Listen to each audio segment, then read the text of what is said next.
ನಕಲಿ ದಾಖಲೆಯನ್ನ ಸೃಷ್ಟಿಸಿ ಸರ್ಕಾರಿ ಭೂಮಿಯನ್ನೇ ಕಬಳಿಸಿದ 11 ಅಧಿಕಾರಿಗಳು. ಮಂಡ್ಯದ ನಾಗಮಂಗಲದ 5 ಅಧಿಕಾರಿಗಳ ಬಂಧನ, ಮತ್ತೈವರ ಶೋಧ.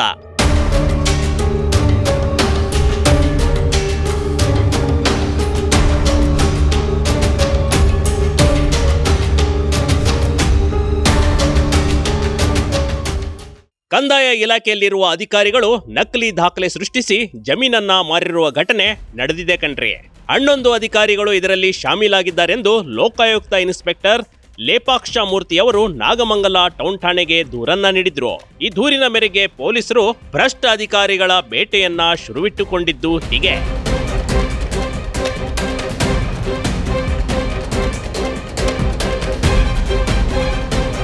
ಅಂದಾಗೆ ಇದು ಮಂಡ್ಯ ಜಿಲ್ಲೆಯ ನಾಗಮಂಗಲದ ತಾಲೂಕು ಕಚೇರಿಯ ಮೇಲೆ ಲೋಕಾಯುಕ್ತ ಅಧಿಕಾರಿಗಳು ದಾಳಿ ನಡೆಸಿದ್ರು. ದಾಳಿಯ ವೇಳೆ ಬಗರ್ ಹುಕಂ ಯೋಜನೆಯಡಿ ಅಕ್ರಮವಾಗಿ ಭೂಮಿ ಮಂಜೂರು ಮಾಡಿರುವುದು ಕಂಡುಬಂದಿದೆ. ನಕಲಿ ದಾಖಲೆ ಸೃಷ್ಟಿ ಮಾಡಿ ತಮಗೆ ಬೇಕಾದವರಿಂದ ಹೆಚ್ಚಿನ ಹಣವನ್ನ ಪಡೆದು ಭೂಮಿಯನ್ನ ಮಾರಾಟ ಮಾಡಲಾಗಿದೆ.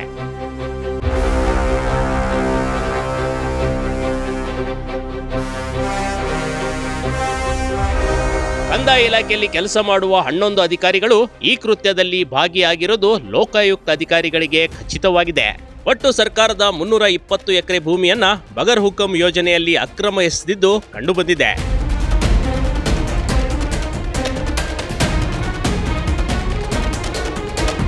ಲೋಕಾಯುಕ್ತ ಇನ್ಸ್ಪೆಕ್ಟರ್ ಲೇಪಾಕ್ಷ ಮೂರ್ತಿ ನಾಗಮಂಗಲ ಟೌನ್ ಠಾಣೆಗೆ ದೂರು ನೀಡಿದ್ದಾರೆ. ದೂರು ಆಧರಿಸಿ ಕಂದಾಯ ಇಲಾಖೆ 5 ಮಂದಿ ಅಧಿಕಾರಿಗಳಿಗೆ ಬಂಧಿಸಲಾಗಿದೆ. ಇನ್ನುಳಿದ ಅಧಿಕಾರಿಗಳ ಹುಡುಕಾಟವನ್ನ ಪೊಲೀಸರು ಮಾಡ್ತಿದ್ದಾರೆ.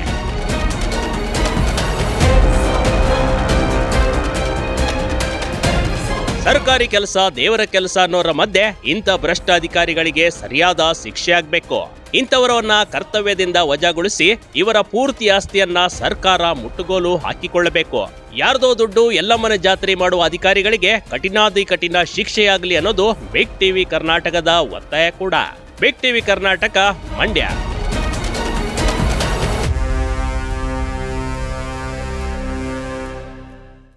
ಬಿಗ್ ಟಿವಿ ಕರ್ನಾಟಕ ಯೂಟ್ಯೂಬ್ ಚಾನೆಲ್ಗೆ ಈಗಲೇ ಸಬ್ಸ್ಕ್ರೈಬ್ ಮಾಡಿ. ಧನ್ಯವಾದಗಳು.